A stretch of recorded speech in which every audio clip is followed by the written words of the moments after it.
और रूस ने एक बार फिर यूक्रेन के इलाकों में शदीद बमबारी शुरू कर दी। रॉयटर्स के मुताबिक हमले रहायशी इमारतों पर मिसाइल गिरने से बच्चों समेत 40 अफराद हलाक, 80 से ज़ायद जख्मी हो गए।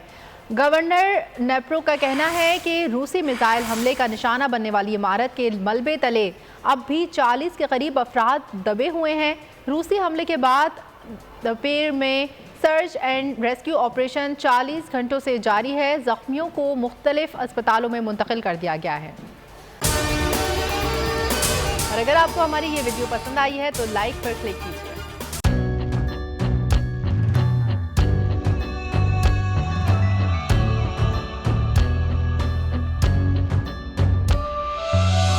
कहीं पर बिजली की टेंशन, कहीं पर पानी की टेंशन, ये दौर सब गुजरे हैं, अब आ गया इलेक्शन।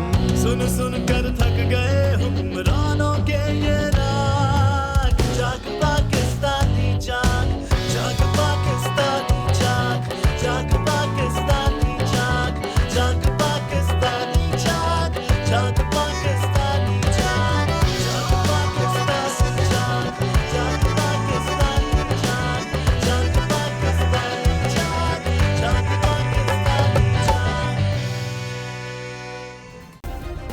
सब्सक्राइब करें और बेल दबाएं ताकि कोई खबर रह न जाए।